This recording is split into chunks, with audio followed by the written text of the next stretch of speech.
Everyone, thanks so much for joining us for another episode of Scars and Wisdom. And I'm going to read this 'cause I'm just starting this and I haven't memorized this new intro yet.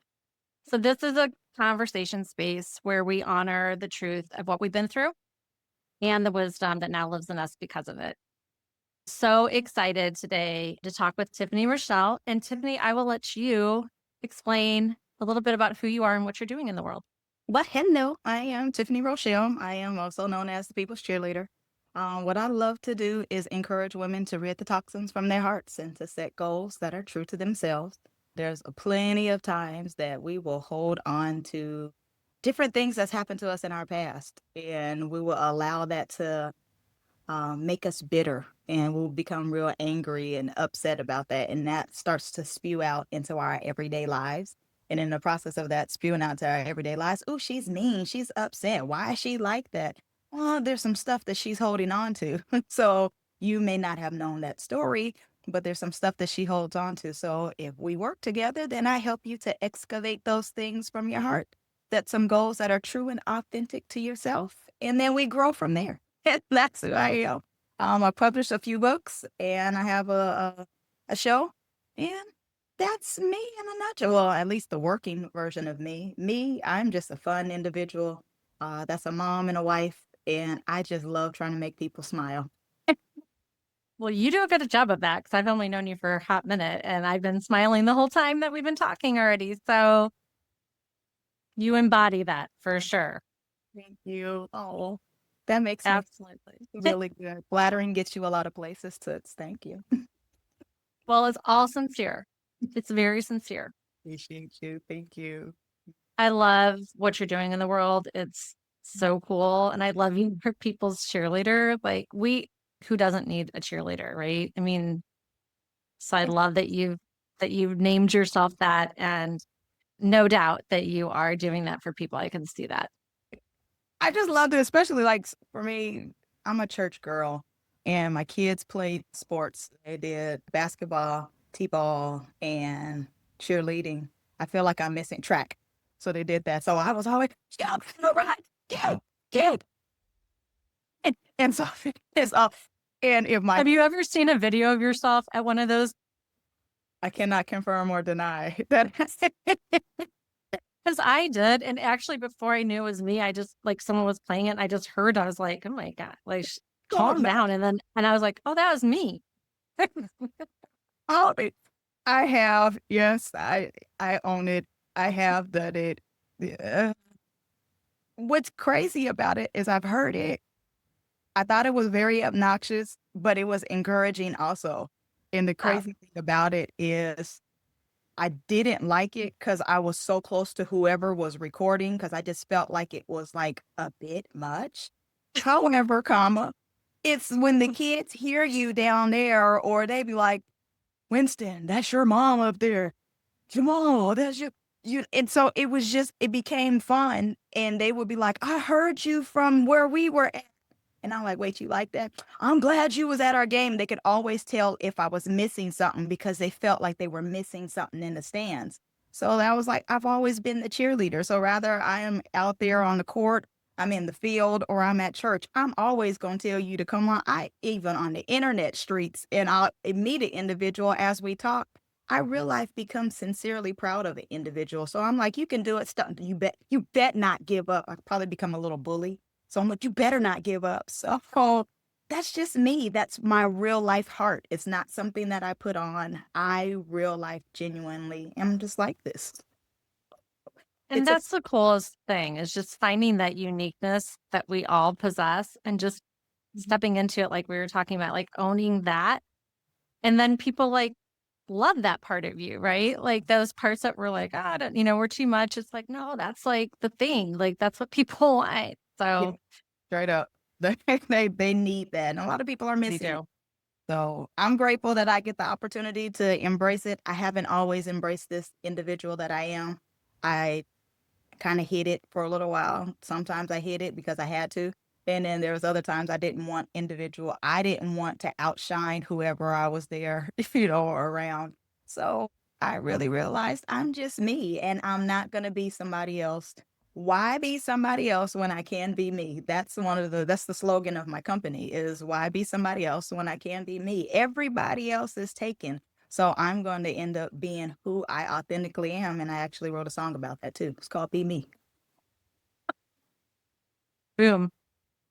I love that. And it's so much easier, isn't it? Like I think that's what I've noticed is even like, when I go live now, I'm trying to do more lives than videos because when I go live, like there's nobody you can be but just yourself in that moment. Like whatever comes out is pure you. Like there's no time to rehearse or think about it. Like Mhm. it just comes from your heart and your head and wherever else, things are Uh-huh. swirling around in there. But when I do videos, I still critique it, right? I'll watch it back and I'm like, oh, I don't know. Did that sound right? And I'll re-record it. Uh-huh. And I'm like, no, I can tell the difference now. And Uh, I'm not trying to be a fake person on video. It's just like naturally kind of like Perfection. perfection, right? That tendency kicks in. We're hardwired to Mhm. be perfectionist. And so live is just like, here it is. Here we Mhm. are. There you go. But after This is doing it for a me. while, you end up, it kind of like we made reference to at one point in time. It's just like you get in there messy. And then after a while, it just becomes, oh, second nature. Even when I pre record some of my videos, the little snafus and mistakes that I'd make in there. Oh, I said 6 and 15 and I meant 6 and 21 or something like that. And I'm like, oops, I'll leave that in there because that's a part of my personality. Oh, Yeah, I don't want you to see the perfect polished individual. polished. 'Cause if you happen to see me and I'm oh, my brain is thinking faster than my mouth is going. I want you to see that individual live or recorded. That's me. Yeah. So, We're appreciative that the real you is here. And I'm excited to talk to you today and to get into the scars and wisdom. So let's jump in okay. and share with everybody. So if we think about the scar, so what was the one, it may have been multiple, but what's one event experience in your life that really showed you kind of the pain of that grief and loss? Yeah, that's tough to narrow down because there's been many things, and you said the scar. So there's a lot of scars. Mm, I look at them and still actually have visible proof of the scar because I have a few that's on my face, on my arms, and on my hands, on my legs. I have a few different scars that there is. So, or either the internal scars. There's quite yeah. a in there. So when you say that, like scars, I'm like, ooh, pick one, roll the dice, throw a number. I'll go ahead and go it. But I think the one that really stands out the most for me probably is gonna be the scar as a former teenage mom. Say former because now I grew up a little bit. Just a little. Um, as a former teenage mom, I'd say that defining loss would be a time when I felt unseen. I was Mm. undervalued and mislabeled. I guess it was kind of, woo, here's emotions that you're trying to spew out of me. That was It's going to happen. no.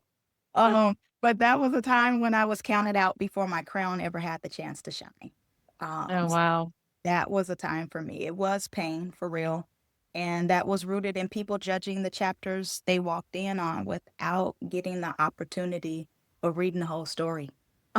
So missing the brilliance behind the battle scars that I end up having.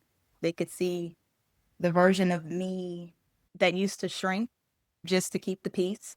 That real life marked me for real. And I battled whispers from people who only saw the teen mom and never asked about the tears behind the strength of the individual that they get the opportunity to see. But for me, I have to say, God used all of that. I didn't just survive it. I forged a whole new purpose with the through that path. And that experience that left a real deep mark on me. But it wasn't just about that particular situation. It was about my identity. I had to go through that to develop my identity. I was in a season where the real me, I guess I could say the visionary that I am, the lover of Jesus, the goal setter, the soft-hearted warrior that I am. And back then, I'd have to say the teenager because I didn't get the opportunity to really be a teenager. Got pregnant at 15. That was buried all under survival. So I just had to learn how to survive. I had 3 kids and was married. We had the 3 all together, was married and divorced. So that lasted about 7 years. But that girl I was trying to raise babies, trying to be a wife, trying to be a whole woman while I was still a teenager. But I was learning to raise my babies and learning to raise myself too. So it's the I ache was of just thinking that, like when you said that, it was like she was doing both, right? You were going through both of those at the same time. the same exact time. So that was my scar. That was my ache. I just felt really dismissed in that particular time, in that season that I was in. And I was just really desperate to be understood. I just really wanted somebody to understand me, to hear me and see who I am. Ask me, I shares that with you. Ask me, how am I doing? I'm so used to being the Mhm. one that's asking, hey, how you doing? What's going on? Oh, girl, we got to get through this. Even before I became who I am now, even in the midst of me being a teenage mom, I still was always worried about other individuals before I was really worrying about myself. And not just the 3 individuals that I had in the house, and not just at that time, my former or my kid's father. That's how we just call it. But it wasn't just about that. It was really anybody who came in my path because I was a PK and I was a former pastor's wife. So I'm always having to be involved with everybody's life, but I never got the opportunity of finding my life and really understanding who Tiffany was. I just became the wife, I became the pastor's wife, and I became the mom. Didn't know who So Tiffany. many rules, right? Like you just stepped into one rule after another. One after another, one after another. I'm a daughter, I'm a sister, but I never got the opportunity to stand up and say, I am Tiffany. Here she is. You know what? Tiffany doesn't feel good today, and all of you guys can kiss where the sun don't shine right after a fresh crap. Absolutely. I didn't get a chance to let that person show up for the sake of peace sometimes. Sometimes it's just Mm. getting one individual. Hey, Tiffany, and if you don't, all right. Okay. So I just kind of shrunk and I just wasn't seen. And then I was 15. So, and 16 and 17. And you're the teenager who wants to ever listen to a teenager's voices. You don't know nothing. You're just wet behind the ears. Nobody. Hmm. So, yeah, that was my scar. That was my grief. I didn't get the opportunity to learn Tiffany. I learned all of the mom roles, but I didn't learn who I was. I was just fresh off of you. I just started my and had a kid. Yeah. Yeah, that's so interesting. And I love that we're talking about this because grief comes and loss comes in so many different forms. And we just haven't, we're not good at grief and loss when it comes to death. Like we're pretty illiterate about that as a society. And so then if you go further even down that line and start talking about these other losses, like that's not even on the spectrum, right? Like like those aren't even like Mm-hmm. counted almost. And that's just such a disservice to us because all like that doesn't go away. Like all of the grief from all of those losses, it stays in our Mm-hmm. bodies Mm-hmm. and continues to stack. And that's where so much of our, disease and our mental health and depression and all of that, like it's just stacked up from these losses that we haven't named as losses and we certainly haven't healed and processed them. At all. We just become mute of it and then we just not understand it. All of a sudden now my face is starting to slap. Like I don't understand. Oh my God, Yeah. my chest hurts. I'm feeling really nervous and I don't understand, but that's just because we haven't processed certain stuff. Like you said, if we were to process through these emotions, we learned to deal with this particular grief. We learned to function with not having a house, not having a car, not having that relative. My grandmother passed away. I love to have this little necklace that I wear all the time. Love that. Grandmother passed away. When I tell you that was mom, now don't get me wrong, I have my mother and me and her have a great relationship. But that was the lady that raised me and some of the prayers that I learned, my faith in God, my belief system, like certain mannerisms that you see in this little lady, like sitting with a proper posture and crossing your feet at the ankle. Like there's just certain things that I just learned from her. Such a Like, special relationship, isn't it? yes.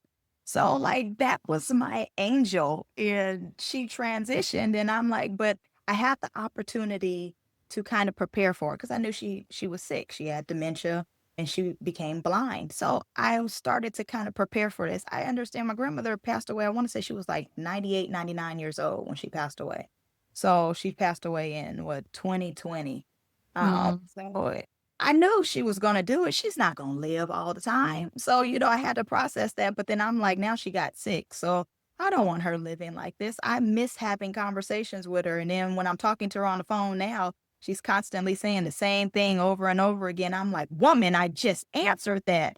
But it's certain things that I had to go through. And that was the hard process of she's not gonna be here with me anymore. Like hmm. me experience that pain. If I can go through the pain of knowing that, you know what, I'm about to be laid off in 30 days. You know what? Oh my God, rent's due and I got $400 and rent is $2,300. If I can like learn to acclimate myself to those pains, why can't I go through those pains of saying, you know what? Let me get rid of this so I can feel better instead of holding on to it. It feels better to release it than it does to hold on. Our containers are only so big. And so how Yeah. will continue to press in there until you eventually explode? Yeah. Things will spill out, right? Like there's only so much space. Only so much space. So eventually you got to excavate it. For me, I really wanted just to take the opportunity and thanks be unto God, I got a therapist. And I went through that process. I had to because again, if I can adjust to pain, let me adjust to the pain of rehashing all these memories so I can, you know what, that doesn't hurt anymore. When you tell me that oh, you're divorced, you have 3 kids, how does that feel? No man's gonna love you. What are you saying? Do you know how many people is chasing me? Oh, what? Yeah. You're like, look at me. Okay. Hello. You can't even Yeah. tell I got 3 kids, you're like, what? So, like, there's I had to go through that process though to figure it, let that pain go. So then when you do tell me certain things like that, it's not triggering for me. Maybe it's not even the safety that's on there. Go on and pull the trigger, go on and shoot if you want to. It doesn't hurt anymore. Before you talk about that, now I want to defend it. Now, okay, that happened to me. Yep, I'm glad you know. Yeah. Isn't that how it works? And it's like we put the masks on for everybody else, right? To be accepted by everybody else, but then you're still not accepted by them. And so then you're like, why am I putting this mask on if I'm not even going to get your acceptance? And so then when you take the mask off, I remember I did this. I wouldn't recommend this for everybody because if it's quite challenging to go through by myself. Well, But after my sister passed away in 2019, one of the modalities that I found on my, quest to heal was this concept of writing down everything that you think anybody's ever said about you in your entire life, okay. good, bad, all of it. And then you had to read it to yourself in front of a mirror. Mm. And let me tell you, What? Come on, talk to me. that process of, first of all, it was okay. Like it was hard to do when it was just on the paper. I was like, okay, it's just on the paper. Mhm, Like mhm. I've gotten it out of myself and now it's just on the paper. But when I had to read it, when I had to speak it out to myself in front of a mirror, that just took me out. I mean, there was just so many layers that because I spent so many years trying to hide from these things. And then to intentionally like lean into them and like speak them, I was Yeah. like, this is going to I'm not going to survive this. Like, this is just, but the most amazing thing happened that it lost its power. Like all those, Yeah. everything, it lost its power over me because if I could sit there and speak it to myself in front of a mirror and survive, then what is someone else going to say to me? Because I was okay with it. Like if I could speak it and be okay with it and be like, oh yeah, that is a part of me. That's Yeah. not always great, right? Like I can go from 0 to Tasmanian devil in like 1 second. Like it's skill On purpose. on purpose. And I know I need to temper that when it comes to other people because that's not always great, right? So like Right. to go there that fast. But when I need to do that in other situations of my life to get going and to like drive and just go without thinking, it serves me. Mhm. And so I just had to say, oh, yeah, that is a part of me. It's not always the best part of me, but it's a part of me. And because it's a part of me, Mhm. I love it. Uh-huh. And then it was like, what are you going to now say? Like, there's nothing you could say because I've already said it and I've already, like, I'm good. And Mhm.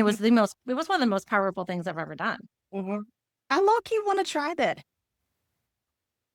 I kinda Well, I will check in on you, but my, there was wine bottles and tissue and crumbled, like, it looked like a war zone in my house that weekend, but it was so freeing. I mean, I was liberated from all of it.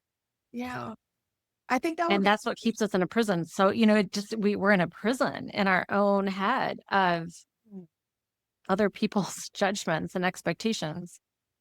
Yo, I think I really wanna try that because I know, like, I would take me and the girls down to the beach, and we would yell those things out. "Hey, I feel like I'm depressed." So depression, you gotta leave. I'm not a failure, whatever we felt like in that moment, but that was internal that we and then we had to throw it out to the ocean, and it's just like letting that go, just releasing it. It's never gonna return. If throw a pebble out there, see if it comes back. Right. So, like, when you're saying that, I'm Love like, that.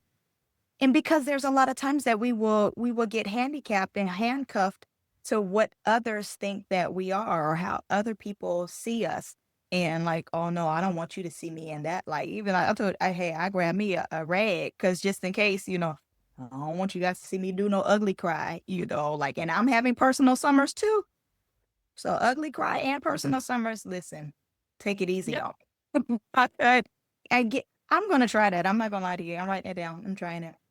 It was so powerful. And I think it was the first time I realized everything's kind of on the other side of us just having the courage to speak out, like to get everything. Cause, when shame and guilt and all those things, if we keep them inside and like we push them down, it's like they get stronger, like they're doing push ups in the dark, Huh? right? Straight up. Straight And up. it's like, oh, as soon as I bring it into the light, all the shame and the guilt, like it's like it can't survive in the light. Yeah. It's designed for the darkness. And Straight so up. it just is like it dissipates and then you think that's all it took. That was not like I didn't have to pay somebody for that. Like I didn't have to go anywhere. Like I did this in front of my mirror. I'm like, that was so easy. Mhm. And mirror talks always works. Seeing yourself, my mirror talk, So powerful. see me saying, I love you. Because that's something that I wanted to hear all the time. That was really major. Spending time, my love language. So, spending time with me. So, seeing myself in the mirror saying, I love you, I get to see somebody saying, I love you. That meant so much to me. Any and everything that I felt like I wanted to say, like I got the opportunity and I was empowering myself to say all the things that I wanted to hear. I didn't wait for an outside source to say it.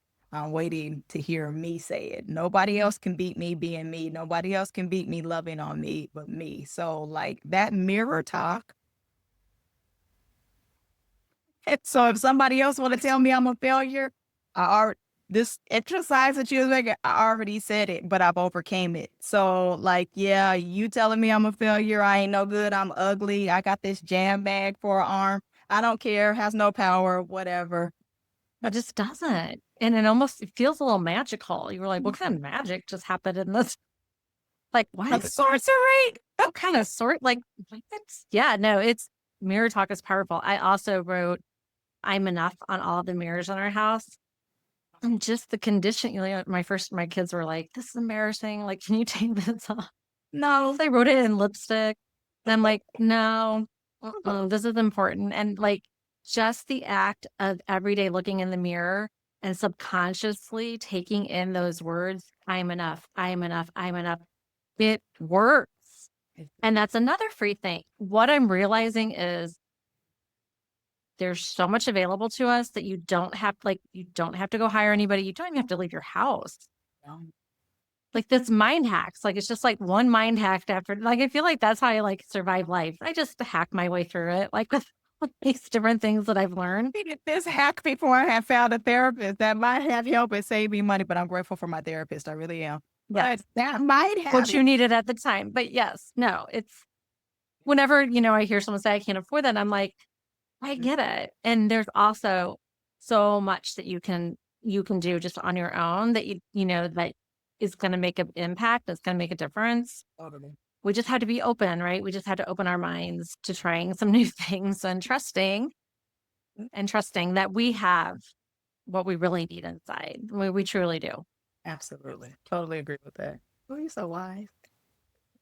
You're so wise. We've been around the block a few times. Just a few. Just a Just few. a few. Just a few. So if we think about your scar, and so many people are going to be able to relate to, just that judgment and that label that you were assigned.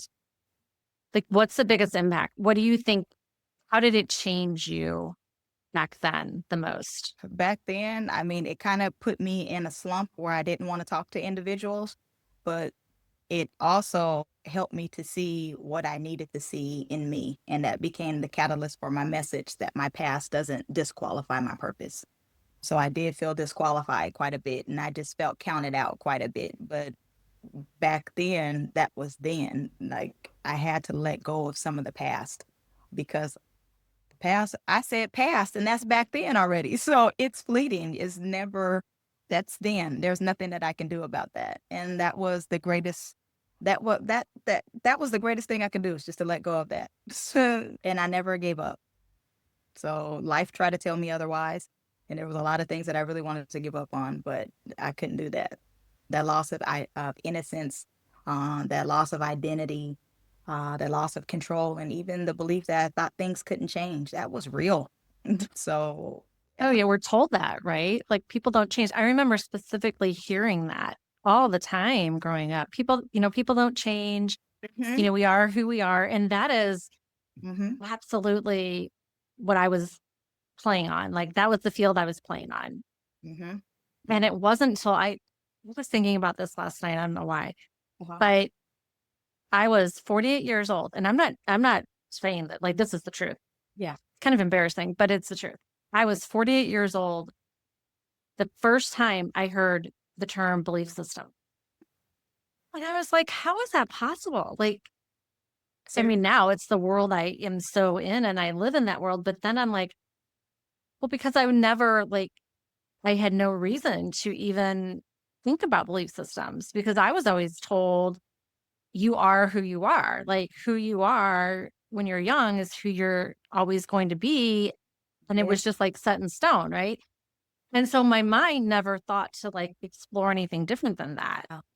Yeah. And once I did and I opened that Pandora's box, then it was like rush of like information came into my world that I'd never experienced. And then I realized, oh, this is how our like energy and reality works. Like we only have an energy field that's so big and it can't hold all the information in the world. So it can only hold what we already believe is possible. And because I wasn't thinking in those terms, because that wasn't what my belief system told me, I never even thought to learn about beliefs and how do we rewire those and reprogram those. Yeah. Once I brought it into as a possibility, then my world exploded. Hmm. And that's when I started the transformation of my life. But I think it's so important for people to realize there's a whole world of information that you might not have access to simply because you have not entertained it as possible. It Yeah. literally sits outside of your existence. Yeah. And that's crazy to me. Yeah.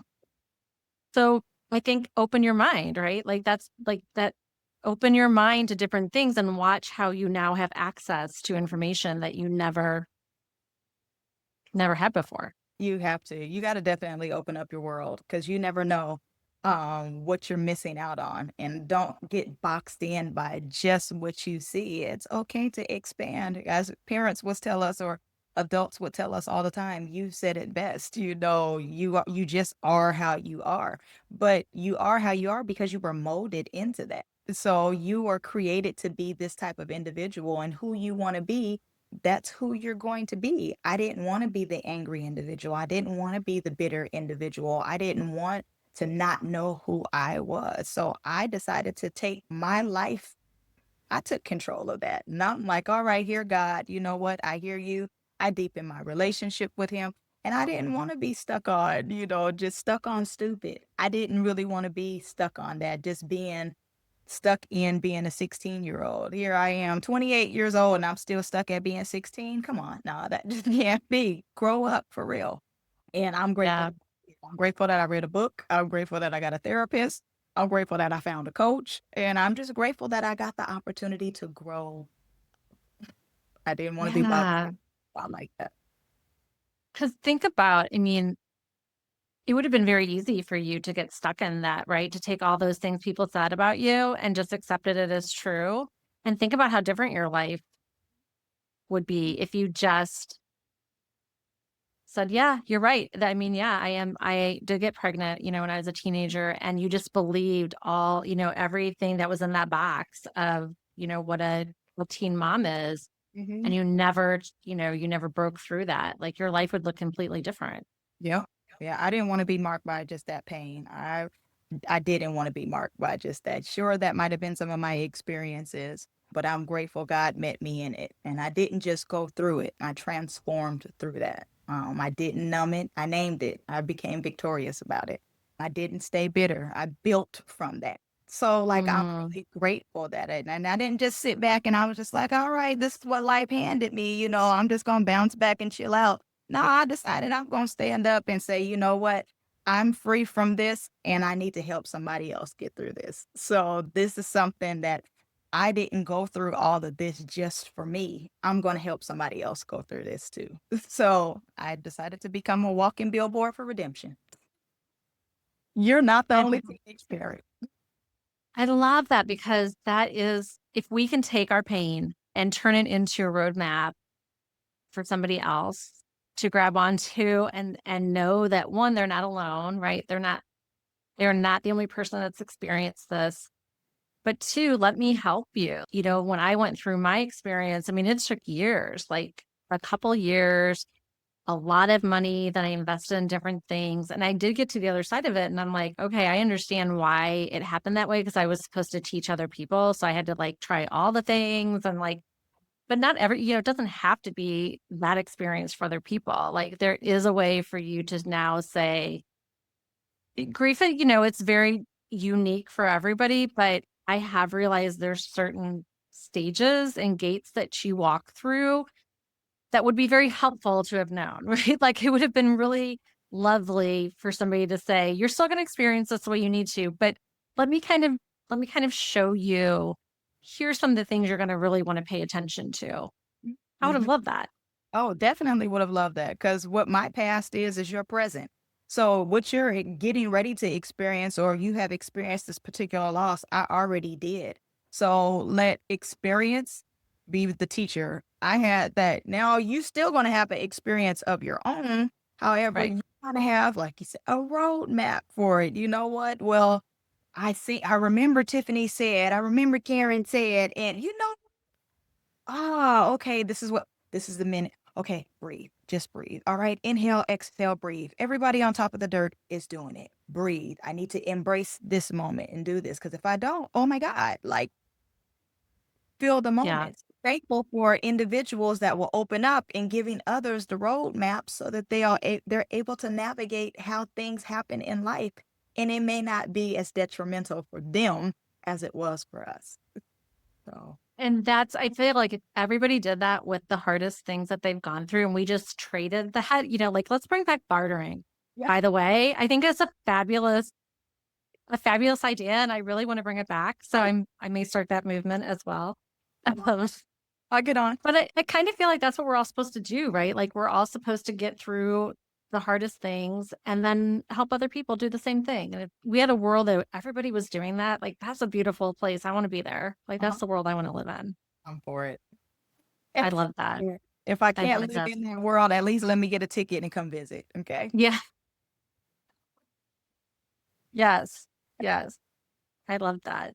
So that's what we're talking about here is just the hard times aren't going to stop. The challenges don't stop. The triggers don't stop. I thought after we did all the, I did all this work and I was like, oh, wow, life is going to be just so easy and I'm never going to be triggered and everything's going to, no, that's not it. I responded differently. And that's the real gift is that I realized I have a choice in how I respond and how I respond then sets that domino effect off for everything that follows. Mhm.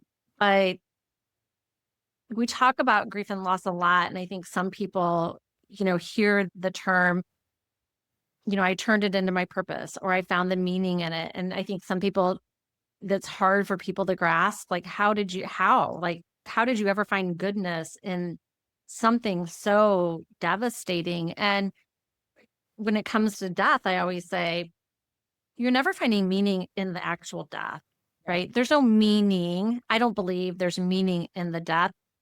I believe there's meaning in who you became Mhm. after it. I believe there's meaning in the experience of adapting to life after that's happened to you, in understanding who you are now when everything around you has changed, Yeah. in redefining relationships, not only with yourself, but with other people. Like that's what when we say finding meaning, it's Yeah. in that. It's Mhm. not, we want you to find meaning in this horrific thing that happened. No, that's not what we're talking about. Right, right. Seriously, I mean, I couldn't have said it better.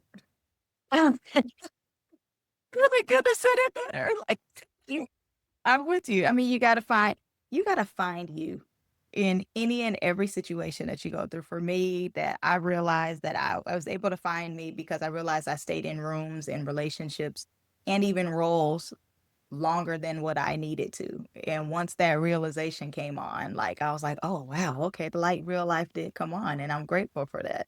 And I didn't have to prove to anybody that I was worthy of being there. I was already chosen. God had did that already for me. So I was already called and I was already a chosen individual.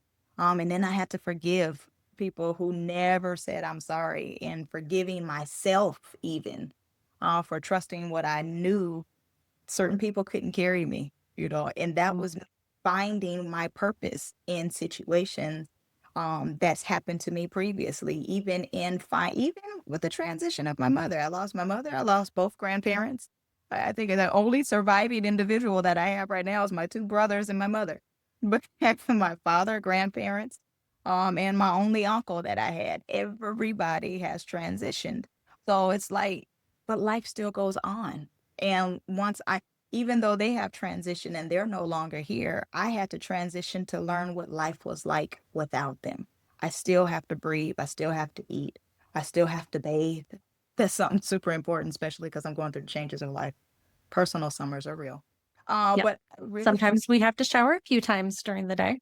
Yep. few times during the day, as long as I keep deodorant and moisturizer, I am a-okay. All right. More hacks, more hacks. True statement.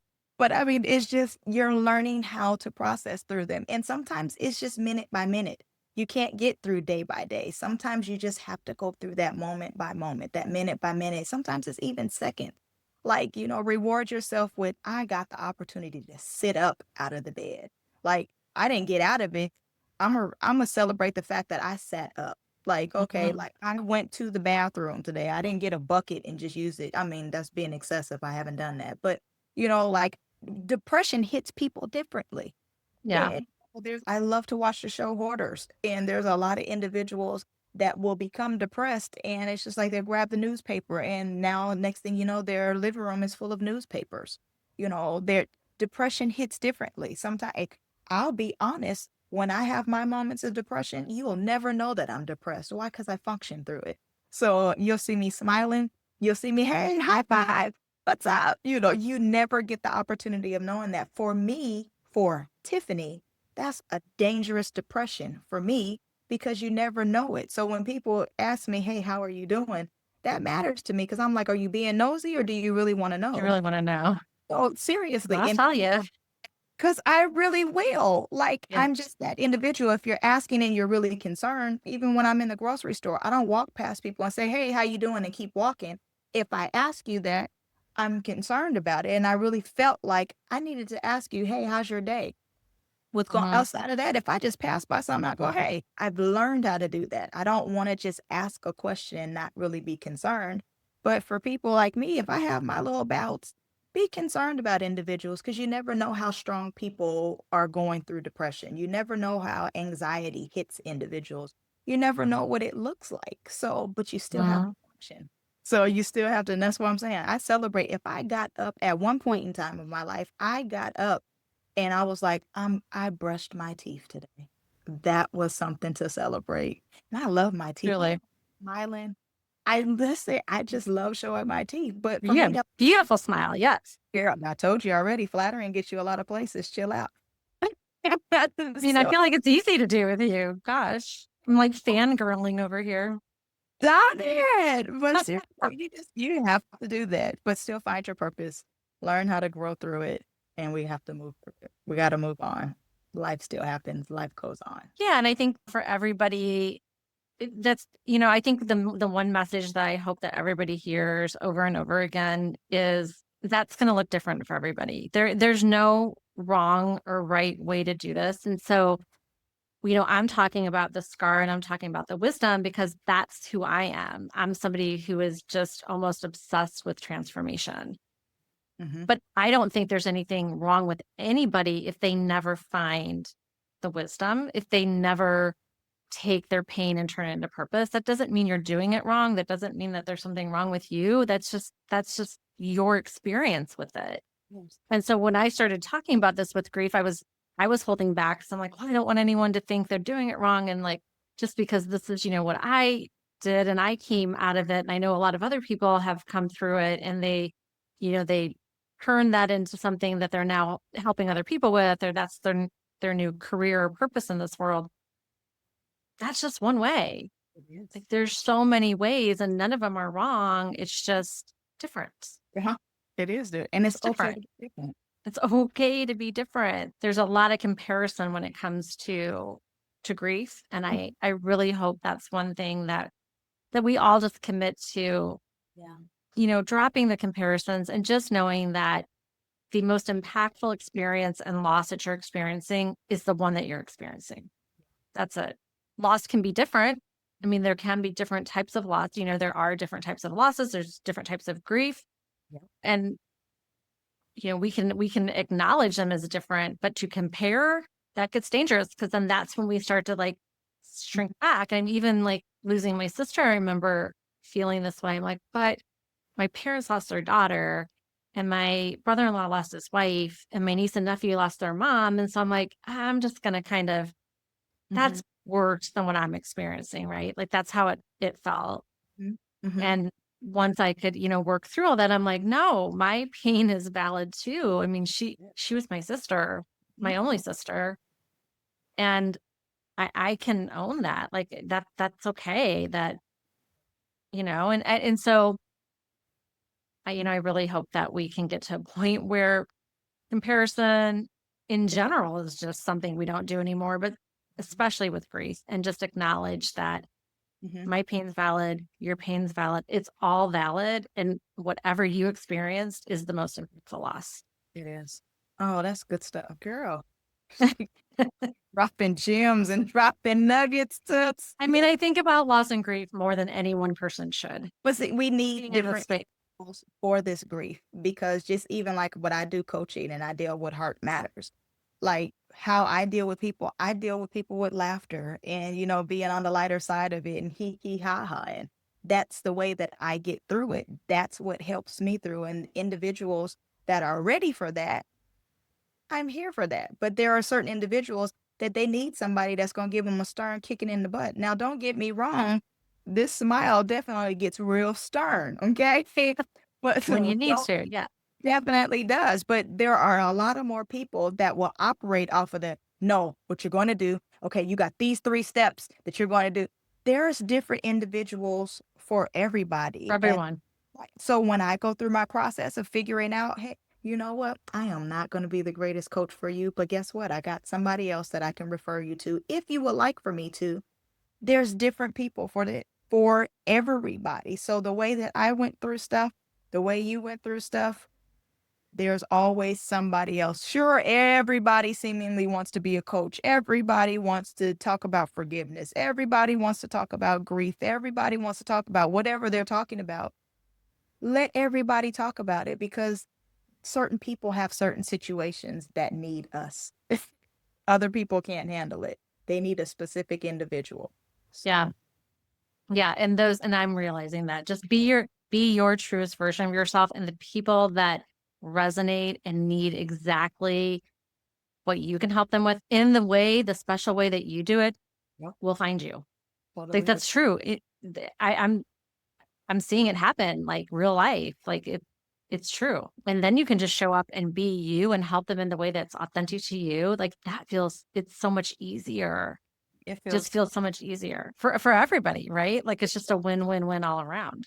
all around. I was been saying he has a song. He says, "Either way, I'm a win." So, like, either way it goes, we're gonna win. Whether I win because I'm helping you or I'm winning because I referred you. Either way it goes, it's how you look at it. It's the It's a perspective. win. It's Yeah, I love that. I love that.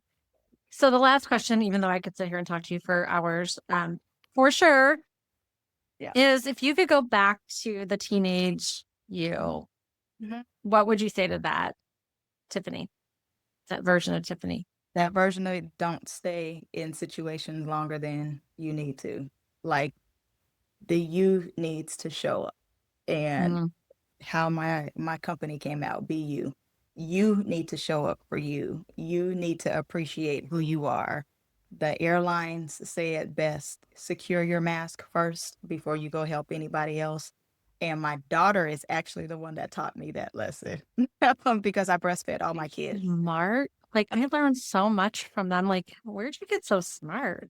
Seriously, but well, she in fairness, she was a baby when she taught me this, and I'm meaning because I nursed all of them, and Mm, for me, in that particular moment, this is how I found out I had to start taking care of me first, is because, like when you're nursing your babies, you gotta make sure that you're drinking and you gotta make sure that you're eating.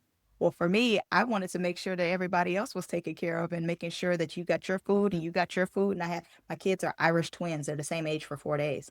So it was one of those little things that I didn't eat for me. So my daughter's always coming to my boob and she's just like, she didn't cry. It was, so it was like one of the, and I'm like, here, eat. What's going on? Then I decided to pump and nothing's coming out. So I'm like, oh, wow. So I happened to, at that particular time, I was nourish. hungry. And my WIC officer, she happened to ask me, she said, what's going on with you? What did you eat today? And I'm like, why do you want to know what I ate? You're nosy. Like, here's the picture. Like, you're doing too much. You're worried about the wrong thing. But as I told her what I ate, she said, that's your problem. You didn't eat anything. You're not producing anything to provide nutrients for your child. The minute that I started doing that, the went away. And I was able to Wow. nourishment for her. She was my greatest lesson. So that's what I would say to the younger me is to make sure you take care of you, to make sure you tend to you first. Nobody is going to get a better version of what you can provide until you nourish you first. So make sure you read your books, finish school, and do what you have to do so that the world can benefit from you, but you benefit from you first. That's it. There's nothing else to say. Will you stop? That was a beautiful way to end this conversation. And what a beautiful piece of advice. Not only that, you learned and the way you learned it, but to be able to share it with people now is really special. So thank you for being on Scars and Wisdom. And I look forward to what comes after this for both of us. Oh, yeah. Oh, I'm ready for it. All right. Thanks, everyone. See y'all.